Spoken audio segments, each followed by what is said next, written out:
چې نن موږ سره د محمد جان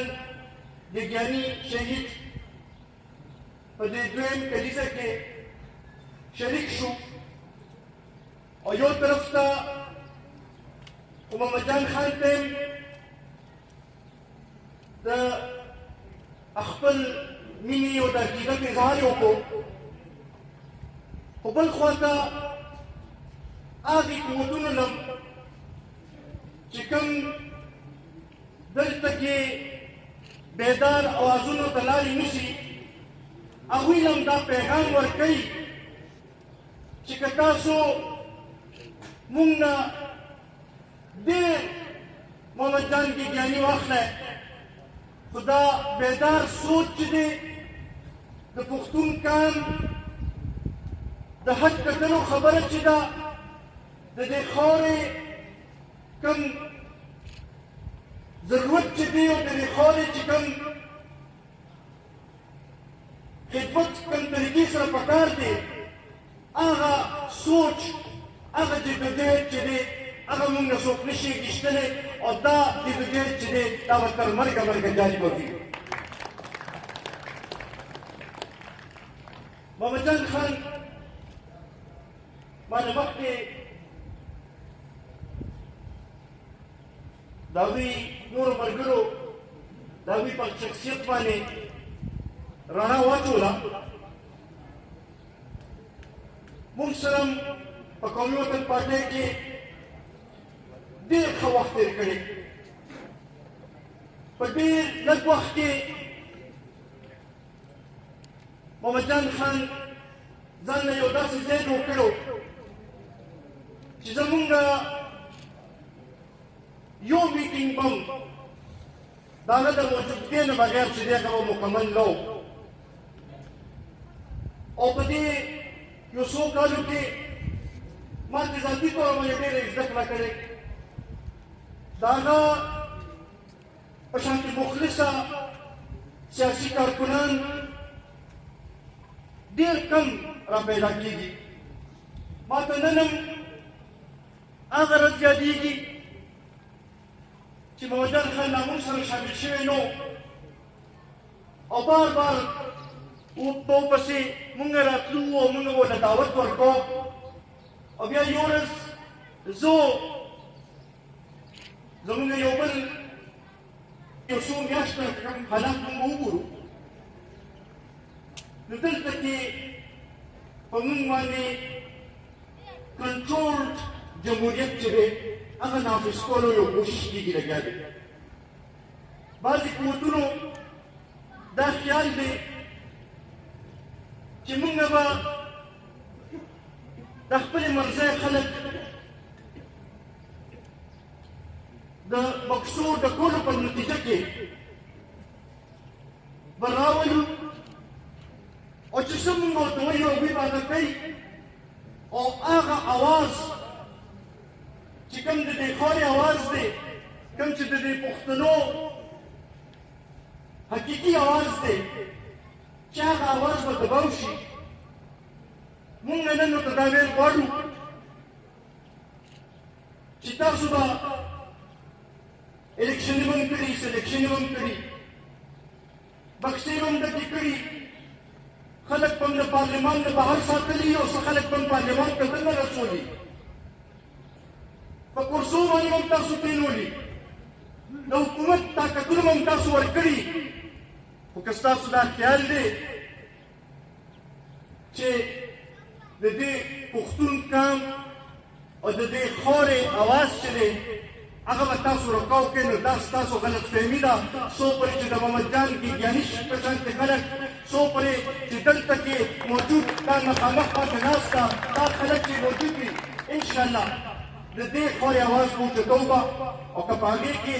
د وینې قرباني ورکولو ضرورت وي نو قرباني به ورکوو وروستو کېږو به نه او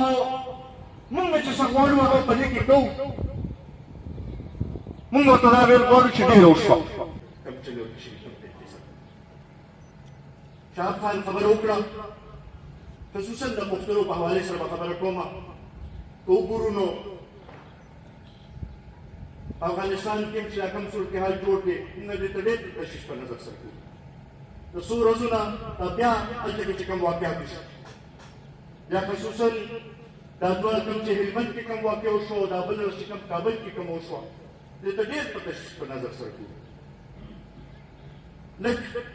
شروع کې خوشبینه شوي وو چې یاره د مذاکراتو خبرې شروع شوې وې موږ ویل چې کېدای شي چې دې کې څه حل د هغې راوځي د مسلې خو اوسه پورې د هغې څه داسې نتیجه راوځي نه لګیا ده موږ بیا د افغانستان پاکستان حکومت د بهرني ټول طاقتونو ته امدا ویل غواړو چې د دې مسلې حل د خبرو اترو په ذریعې دی خو داسې نه چې خبرې صرف یو دوه کسان په خپلو منځ کې وکړي دې کې چې څومره فریقین دي هغه افغان حکومت دی نو هغه هم پکې شاملول ضروري دي د هغې نه بغیر به دا خبرې چې دي دا به کامیابېږي به نه بیا دغې سره سره زموږ په دې سیمه کې د فتح په حوالې سره یو عمل شروع شو یو ډېر لوی جدوجہد شوی او ډېر لوی کوششونه شوي د ډېر کوششونو نه پسته هغه علاقه غیر چې دی د هغې د خلکو لږ ډېر تمې را پیدا شوي وي آئیني طور باندې وګورو نو د آئیني ترمیم پر شوي دي خبره د امپلیمنټیشن ده خو ښکاري داسې چې په دغه امپلیمنټیشن کې بعضې قوتونو رکاوټ اچولی دی مونږ ورته دا وایو چې اوس دا شی رسته کېدی نه شي که د چا دا خیال وي چې دا به مونږ واپس کړو دا واپس کېدلو ته به مونږ نه پرېږدو که چا دا خیال وي چې یاره دا سلسله به مونږ داسې اوږده کړو نو اوږدو ته مونږ نور نه پرېږدو ځکه چې د هغه دي خلکو قبایلو زمونږ ډېرې لویې قربانۍ ورکړې دي نور د هغوی د وینې چې دی هغه مونږ دا نه شو برداشت کولی چې د هغوی نوره وینه ظاهر شي د هغې لپاره که بیا د جدوجہد هم ضرورت وي نو راوځو به میدان ته به راوځو او دا جدوجہد به کوو به او دا خوادا چې ده دا به د دې خیبر پښتونخوا حصه مکمل طور باندې به جوړو به مونږ ورته دا ویل غواړو چې په صحیح معنو کې جمهوري نظام کراولی بالکل مونږ راسره منو صحیح طور باندې دا ملک په طور یو وفات چلوی بالکل درسره منو خو دا اوس پورې چې کوم طریقې سره تاسو دا ملک چلولی دی دا نور د دې متحمل نشي کېدی د بنګلادیش حالات موږ لیدلي دي نور واقعات دلته کې تېر شوي دي که ستاسو دا خیال وي چې اوازونه به مونږ تباه وکړو په زور په ذریعې نو د هغې نتایج ولې ښه نه راوځي که تاسو غواړئ چې دا ملک ترقي وکړي نو د هغې واحد لاره دا ده چې دلته به یو فلاحي ریاست بنیاد به ایږدی چې صحیح معنو کې فلاحي ریاست وي چې هغې کې د څلورو صوبو چې دی د هغوی د ترقۍ یو شانتې عمل وي د هغوی په هر فیصله کې د هغوی اشتراک وي او هغه د هغوی نه تپوس وي دا اوس نور نشي کېدی چې یو کس به د څوکیدار په نوم باندې د کور ملکیت به باندې به د هغې فیصلې به کوي به اوس چې دی د دې ملک صحیح دغه چې دی کوم مالکان چې دي هغه دا قوم دی دا عوام دي دوی ته به دا اختیار حواله کوی نو هله به دا ملک صحیح طریقې سره جوړ همدغې لپاره مونږ بار بار دا خبره کوو چې نن د دې ضرورت دی چې یو نوې عمراني معاهده وشي او صحیح معنو کې نوې عمراني معاهده وشي نن د دې ضرورت دی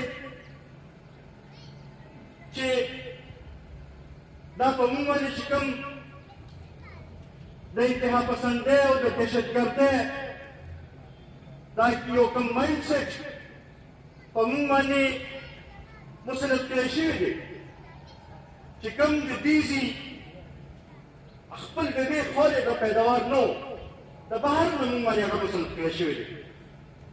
هغه مایند سیټ چې دی هغه نور نشي چلېدی نن هغه به لرې کول غواړي او بله ورځ د وفاقي کابینې اجلاس یو بیان راغی چې یاره موږ نور د دې متحمل نشو کېدی چې دا اتحاد پسند